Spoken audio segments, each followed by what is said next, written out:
Hello, everyone, and welcome to part 2 of Growth Play's 3-part series, Growth Reimagined, Making Smart Investments in 2020 and Beyond. My name's Deborah Baker, and I'm pleased to be here today with my colleague, Tasneem Koka. We're excited to continue the conversation and think about how firms can make smart decisions about investing in growth during this time of incredible uncertainty. Before we dive into today's session, we wanted to provide a quick overview of what you can expect, particularly if you weren't able to join us last week. Today's session is focusing on rewriting your sales playbook, and it's designed to be a short, easy to consume, and actionable. It runs for about 30 minutes, and for those who want more, we hope that you do, we invite you to stay on after the presentation, where we're going to share the results of our Pulse survey and answer any questions that come up during the course of the presentation. So if you do have questions as we go along, please use the Q&A button to ask those questions. We'll address them at the end. And with that, I'm going to turn it over to my colleague, Tasneem Koka, and she's going to lead us off today. Awesome. Thanks so much, Deb, and welcome everyone. For those of you who joined last week, you will recall that we shared this blueprint for developing a growth strategy. Last week, we focused on the leadership bucket, looking at how leaders can set direction, prioritize, and communicate a growth strategy across a firm.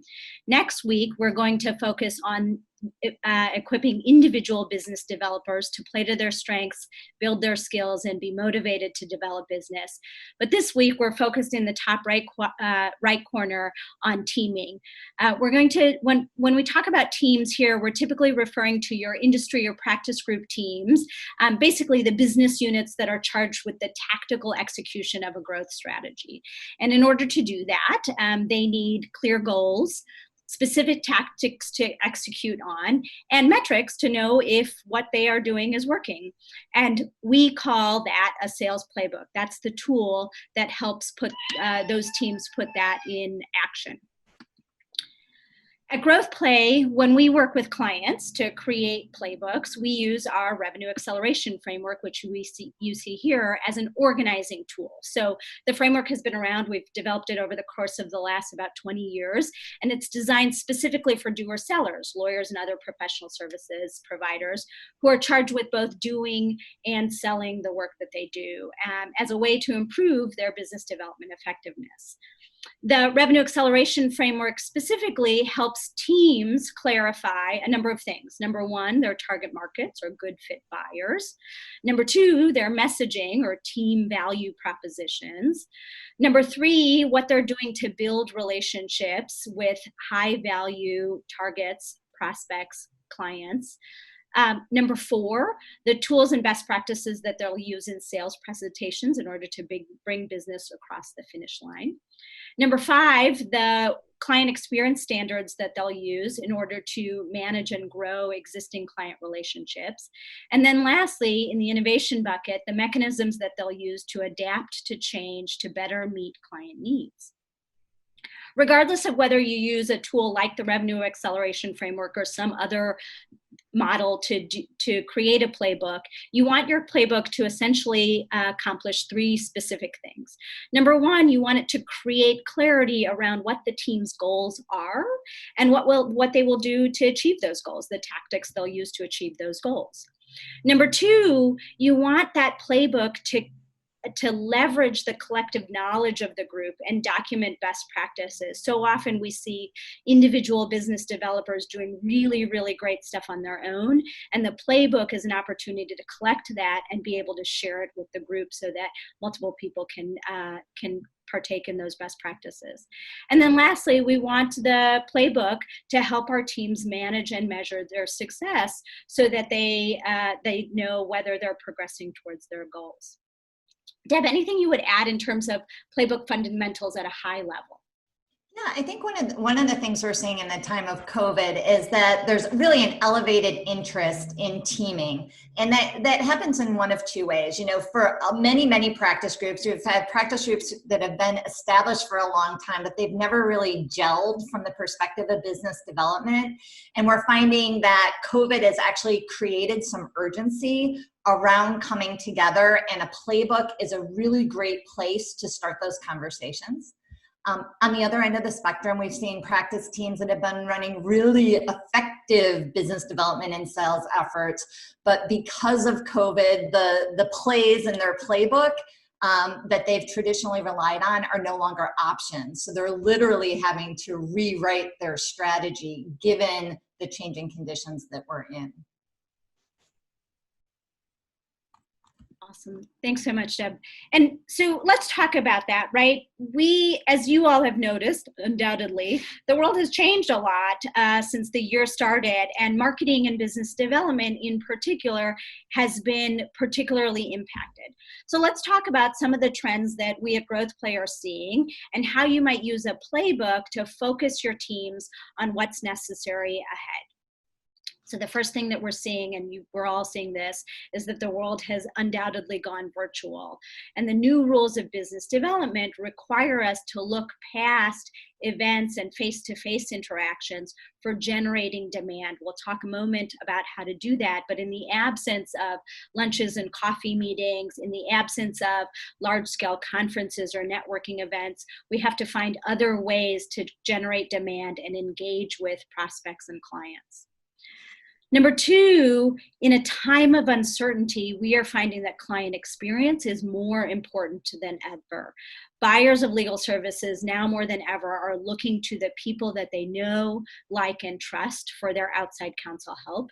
And so it's incredibly important for us to stay close to our key client relationships. And then lastly, one of the things that we've seen is that there has been a big increase in marketing activity, and yet sometimes we find that it can be difficult to link that increase in marketing activity to actual creating business opportunity. And so, for example, as I've talked to many of the chief marketing officers and others that I've worked with, many of them have said to me that in the last few months alone, they've published as many client alerts as they might otherwise host, as they might otherwise publish in an entire year just in the last few months, or that they're hosting webinars on a regular basis and having hundreds of people attend those webinars. One of the things that I'm hearing, though, from those marketing officers as well as the lawyers with whom I'm working is that link between hosting a webinar where you've got a couple hundred people attend and creating business opportunity is not there in the way that we want it to be. And I think that as I've talked to folks about it, it breaks down into one of two problems. On the one hand, we do a great webinar, we have a couple hundred people attend, we're really excited about that, and then we fall off when it comes to doing the follow-up, right? We get busy with all of the other things that we put on hold while we were preparing the program, and then when it comes to follow-up, we fall off the radar. Or on the flip side, if I've got a lot of clients, marketing and business development professionals, as well as lawyers who think to ourselves, okay, let's be disciplined about the follow-up. But then when we think about how to do that, and particularly for lawyers who are charged with doing that in the trenches, sometimes you can be thinking to yourself, gosh, what does that follow-up look like? Am I supposed to call someone up who attended a webinar and say, hi, we're so glad you attended our webinar, Employment Law. Would you like to engage us? And that, of course, seems like a difficult proposition. And so as a result, one of the things that we need to do is reconsider what it means to create demand, what demand generation, particularly in this new environment, looks like. And Deb, I'll pass it back to you to talk a little bit about what that demand generation looks like. So it's super interesting conversation because in real life, this exists not just inside law firms, but with every marketing and sales organization that there is. And I think that there's just this disconnect is where does marketing end and where does sales or business development begin? What we're going to talk about right now is that connecting point. So one of the hallmarks of Growth Plays coaching and training programs is that we always coach to the attorneys is that there's multiple paths to participation when it comes to business development. And now when we think about maximizing the effectiveness of a team, providing a window into those multiple paths helps demonstrate the power of we over me.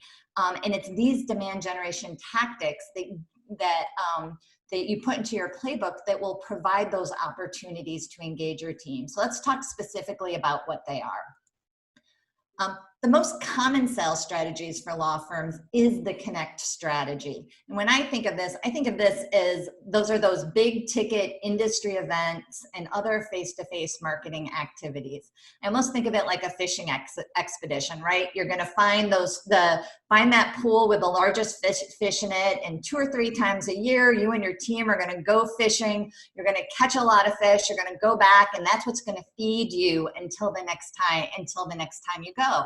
And as we know from many practice groups, this is a highly effective strategy that has worked well for high performing teams right up until the time where we're not allowed to go to large scale events, and you have something like a global pandemic that shuts the country down, right? So with the new rules that we're living in, connecting is still a viable strategy, but it's going to look different. It looks different right now, and in real life, it's going to look different most likely through most of 2021.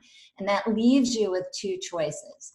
Number one, you can get creative about how you seek to connect with people. And we've seen a number of great examples of this with firms who are using virtual environments to connect, everything from online poker games to wine tastings to high impact thought leadership programs.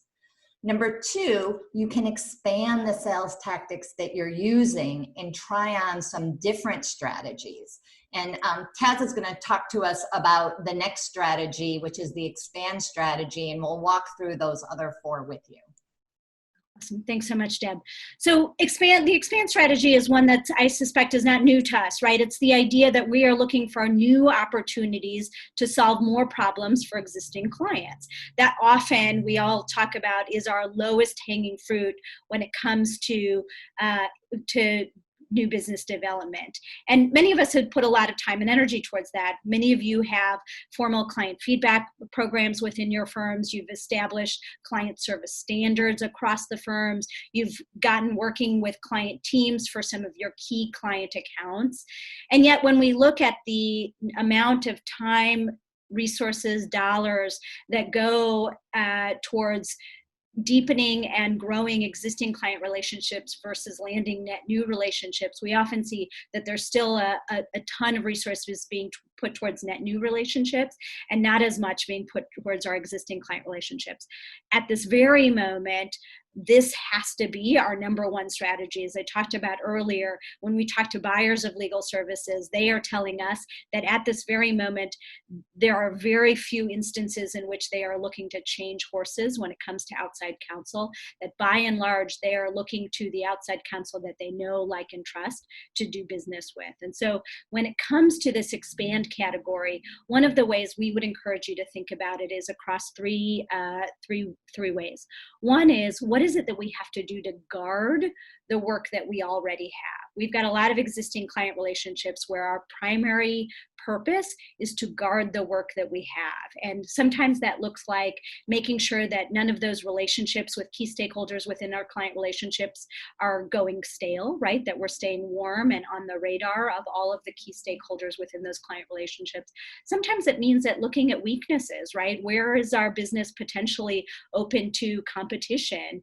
And where do we need to focus our energy to make sure that we don't lose that business to a competitor? That's the guard category.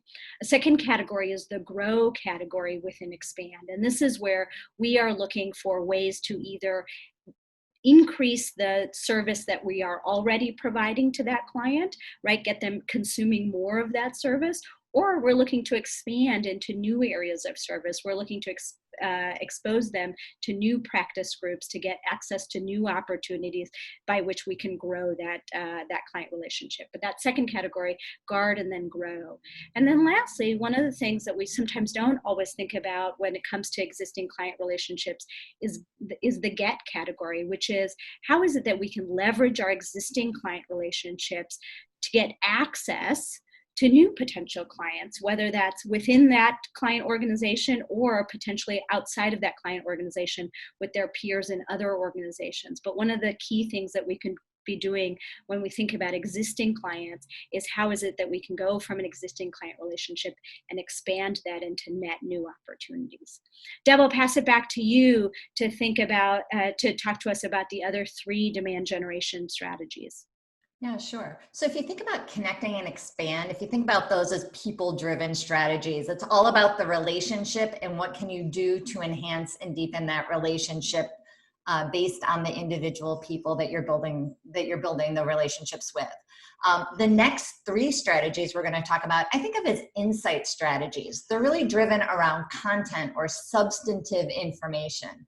And to be clear, whether we're talking about a people-oriented strategy or a content-oriented strategy, all of these tactics are designed specifically to generate opportunities to build authentic relationships.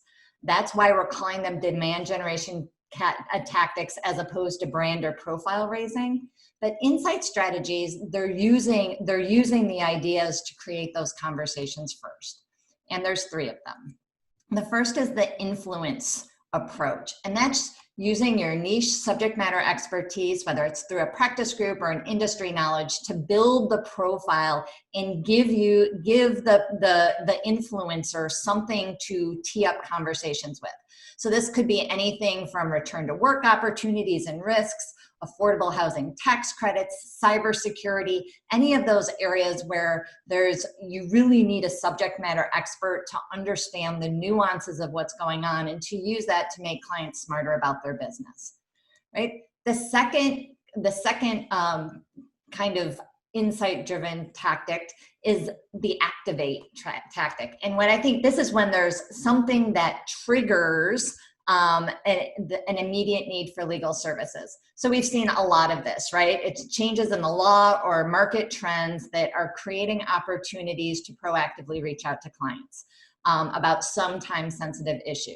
We saw this with PPP. We're seeing this with the eviction moratorium, sexual harassment training requirements that are still in place. These are all reasons, and all of the legal alerts that Taz was just talking about give us the opportunity not just to raise the profile, but to pick up the phone and say, hey, how are you thinking about this? And then the last insight strategy that we want to share with you is the forecasting strategy. And this is for those folks who is the opportunity to proactively anticipate the future needs of the client. And it's really a great strategy for attorneys who are comfortable talking about what if and want to engage with clients around what's possible, or can conduct scenario planning or weigh options about what's happening. So something like the workforce, using content around the workforce of the future and the key implications of that. Thinking about Regulation 2021 and what the impact of the presidential election is going to have on the regulatory environment. These are all things where we don't know the answer, but we know that they're going to be things that our clients have to start dealing with. And so forecasting is a way to have those bigger and broader conversations. Now, many thought leadership platforms use one or more of these approaches to drive content creation for brand building and profile raising. But by using the playbook to focus on the how of using this information to create conversations, that's where we can start to bridge that gap Tasneem was talking about earlier between the marketing and the sales function. The key is to put as much focus on what you have to say and also equal focus around how you will use that insight to drive conversations with clients. Taz? I think that's exactly right, Deb. And, one of the things that I think is valuable in doing this in a playbook format, right, when we're talking about our teams, our practice group teams, our industry teams, a couple of things that we would encourage you all to think about as you do that at the team level. One is to remember that every team is different, right? Some of your teams will focus on one or two of these strategies and double down on those as a group. Others will look across the strategies and say, okay, how do we want to prioritize where there's interest and opportunity, and how we leverage each one of these strategies to be helpful to us. I think one of the great values of creating a team playbook across these things is that we can define a shared approach, either a one or multiple categories, that then allows individuals to play to their strengths. So that if I am a connect oriented person, I can put my strengths towards that. Whereas if a colleague of mine is a forecast oriented person, they can put their strategies, their energies towards that. But we're doing that from the same playbook, right? We're doing that in a consistent way that communicates our value propositions to clients and gets clients engaging with us in the way that we want them to. So with that, Deb, I'll pass it back to you to talk a little bit about how we can all put some of these ideas in action. Awesome. Sure thing. So we recognize that no one practice team is alike, and for circumstances where you're trying to figure out where do we get started? What is the easiest way to start moving to this conversation and getting our teams organized and aligned around the future? So we wanted to keep it simple and provide you with 3 things every practice team should do. The first thing we would encourage you to do is to start with a baseline assessment of where your practice is today. A simple framework for doing this is what we call our G3 planning tool, and it helps you just get a solid foundation for what does your current state of your practice look like today. First, of the work that you are currently doing, right? What's the work that you have on your table? Who are on the table right now that's in progress? And as you look between now and the end of the year, how busy is that gonna keep you? We want to, and are there any risk factors that we should be aware of in terms of guarding that work? And oftentimes that is not about anything you're doing wrong. It's because in this time of incredible uncertainty, our clients are constantly shifting priorities and they're running up against trouble. And you want to be proactive about knowing whether there's specific things you need to be doing to guard those relationships. Second, you want to identify clients, as Taz said earlier, where there's opportunity to do more. As you look at those existing clients you're doing work with today, are there other clients, if you put time and attention around, you know that there's more business you could get for your practice team? You might also want to talk to some of the other practice groups and find out who are those clients, and are there opportunities to strategically grow those relationships and start building those cross-practice relationships. And then you want to talk about your pipeline, right? You want to identify the highest value prospects and referral sources that you're currently engaged with. And this is a conversation that sometimes isn't as comfortable for a lot of the practice teams that we're working with. So I really encourage you to create some conditions where we are not judging people by what's working and what's not. What we're really trying to do is understand where we are. And so those baseline assessments can be used to facilitate really, really important conversations that you need to be having right now. For example, once you do that baseline assessment, have a conversation. If you just focused on the people that you put down on the list of guard, grow, and get, how close are you going to be to reaching your goals?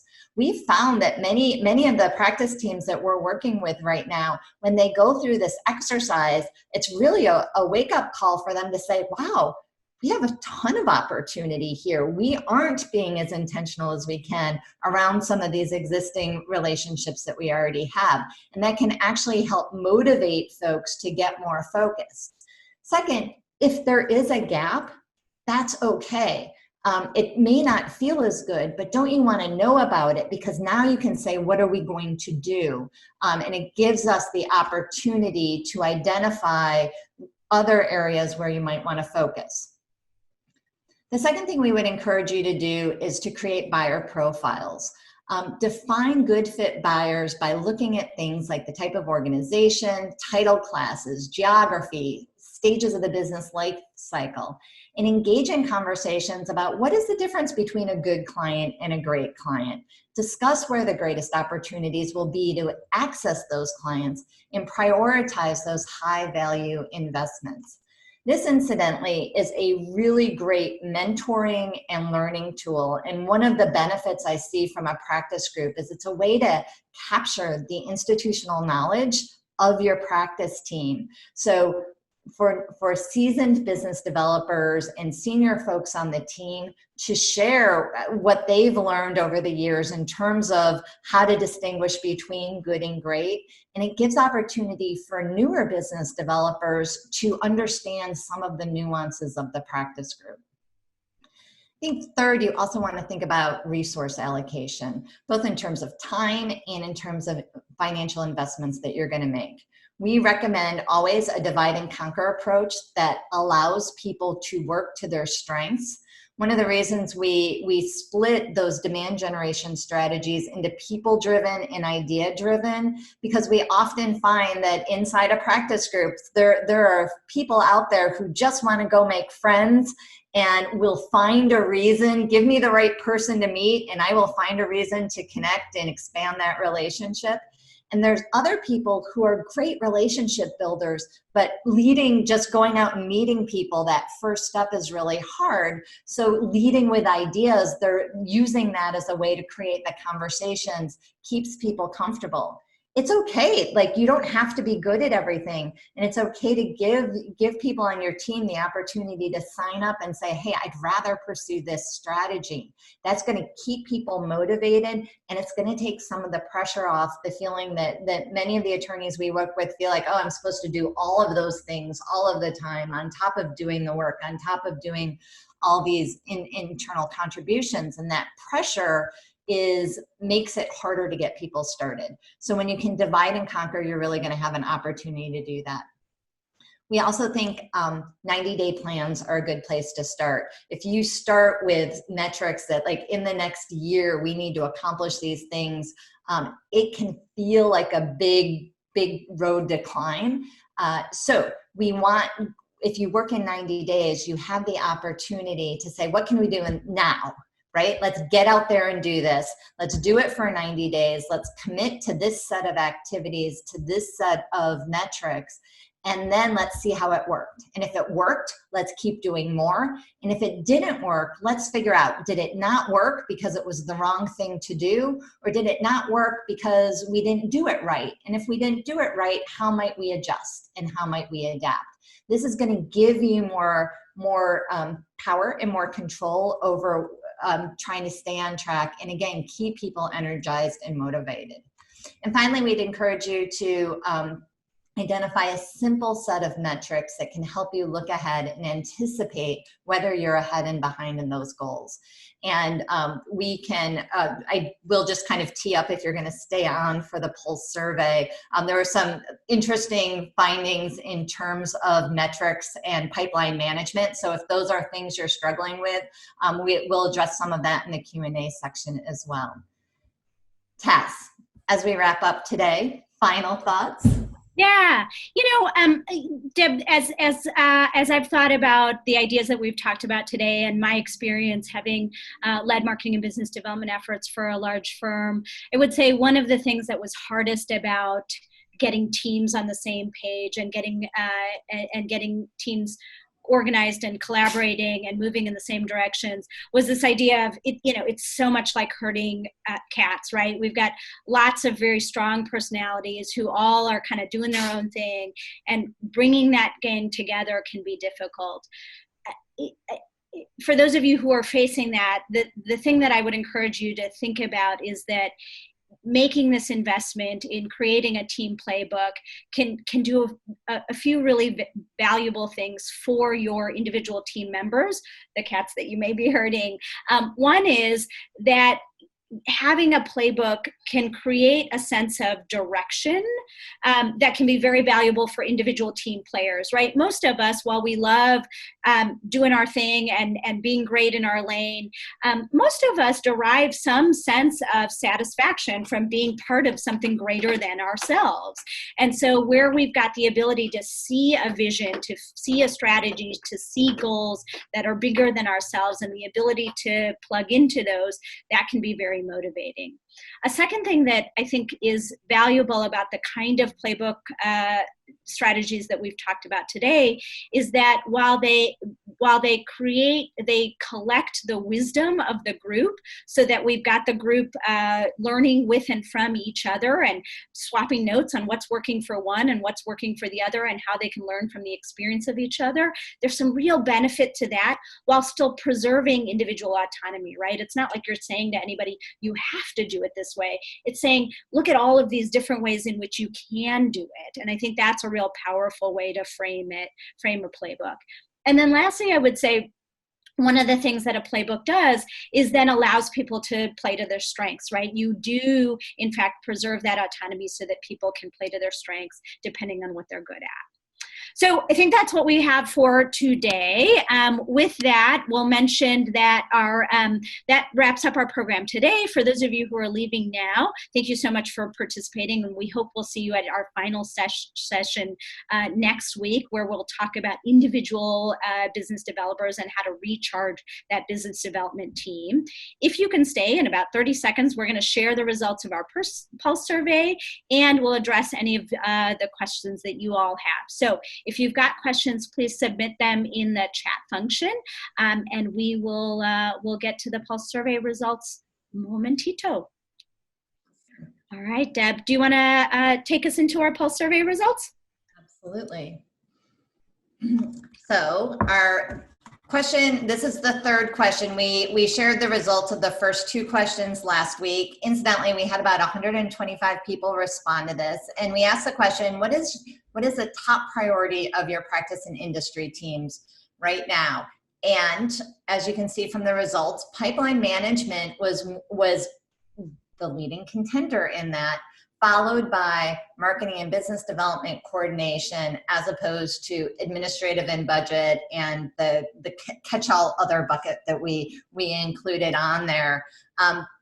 Tess, I'd love to get your thoughts on this. For me, I was excited to see this interest in pipeline management. I know I'm working with a couple of teams right now where we're having these specific conversations about how do we really start to not just understand what our lagging indicators look like, which we put in that bucket of collections. That really tells us the history, right? Your productivity numbers are your present day indicators, and that tells you what's happening now.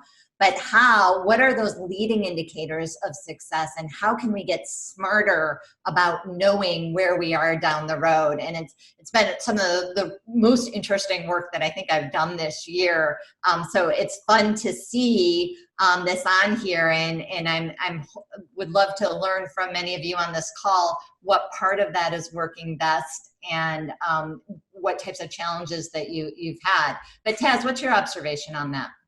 Yeah, Deb, that was the thing that that struck me the most was how high the pipeline management was on the list of people's priorities. And as I think about that, again, to your point of, we're really good at measuring lagging indicators, right? We're really good at measuring dollars coming in the door. That's a lagging indicator of business development success. We have to do a lot of things right in business development before that shows up.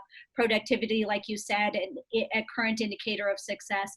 But when it comes to leading indicators of success, I think that's a place where we as law firms have a fair amount of room to grow in terms of our business discipline and acumen, right? So when we look at our counterparts in other professional services verticals, and certainly within other B2B verticals, we see a high degree of sophistication in terms of how they're measuring pipeline, right? People are thinking about, what is the size of a potential engagement? How much is this worth? And what would we handicap it at? How likely do we think it is to close? So, very few of us, when it comes to our pipelines within law firms, will say, okay, that's we just pitched a class action litigation. If we had to take a guess at what that's worth over the course of the next 3 or 5 years, we think that will generate for us X million dollars. And right now, given that we've done a proposal and it's a competitive process, we would handicap our likelihood of closing that at 50% or something like that. And so we put that, $10 million, 50%, 5 million into our pipeline. And that's a way for us to measure where our pipeline is at. I think very few of us do that in law firms, and yet it is mainstay in most of our professional services vertical peers, as well as certainly our other B2B peers. And so I think this is a place where we've got a ton of room to grow. And I'm excited that it's a priority that many of you are seeing among your practice and industry teams to be thinking about how is it that we measure pipeline in that way, from proposal to formal pitch to bringing business across the finish line. How is it that we can get serious about the metrics around that so that we can actually predict what are we going to do, what kind of revenue are we going to do in this year or not. Most of the firms that I talk to, by and large, are thinking about success in terms of we'd love to do 5% better than last year, right? Or we'd love to in a year like this, we'd love to stay flat to last year or whatever it may be, as opposed to really thinking through the metrics. Yeah. So incidentally, I would invite you, if any of the 54 people who have identified pipeline as something of interest, this is one of the areas that we do have some thought leadership around. And if an insight brief with you or members of your team would be helpful, we give Taz or I a call. We'd be happy to set something up and have that conversation with you. Let's go to the second question. So the second question is, how do you see the role of the practice group changing in the next year? And I saw this as a little bit of good news and bad news. Far and away, intentionality around growing the business was by far the number one answer among all of you, followed by teaming and collaboration. Both of those are near and dear to our hearts. Evaluating budget cuts and other tested lower. It's interesting to me that metrics was the lowest when so many folks in the last question identified pipeline as a priority. So that was kind of interesting to see that disconnect. It was also, from a good news, bad news perspective, it was great to see intention around growth. I realized the name of this topic of this webinar series has probably biased our particular audience on this conversation. But yeah, Taz, other observations from your perspective? Yeah, Deb, I wonder if one of the reasons why we're seeing the disconnect between our last question around people putting more focus around pipeline and this question where metrics is lower on the list, I wonder if that's a question of how we think about pipeline, right? When you and I think about pipeline, when we talk to our clients about pipeline, it is about metrics, right? It's about how do we put numbers around what we think we're going to do this year, and we use metrics as a way to manage our success, right? As a way to tell us what do we need to do more or less of, where do we need to deploy our resources, how do we need to get individual business developers activated in a certain activity, and those kinds of things. I think potentially one of the reasons that we're seeing the disconnect there is that people may think of pipeline less about metrics and more about activity, right? That when we talk about pipeline, people are thinking about, okay, how do we get more people in the funnel, right? How do we get ourselves, how do we do more webinars? How do we publish more client alerts? How do we get our lawyers in front of more clients and prospects in order for them to create more business opportunity? But there may not be that connection to measurement. And for those of you, and I don't, that's just, I'm totally reading the tea leaves here. But if that's the case, one of the things that I would encourage you all to think about is if you are thinking about pipeline but not thinking about it in terms of metrics, I would encourage you to reconsider that, right? Because one of the values that Deb and I have seen in our work with teams in particular around using metrics is that metrics can be a very valuable way to manage and motivate people, right? When we think about how do we we keep people moving in the right direction? And how do we keep people focused on the right activities? And how do we keep people motivated to actually run with it? Metrics can be a really valuable way to do that.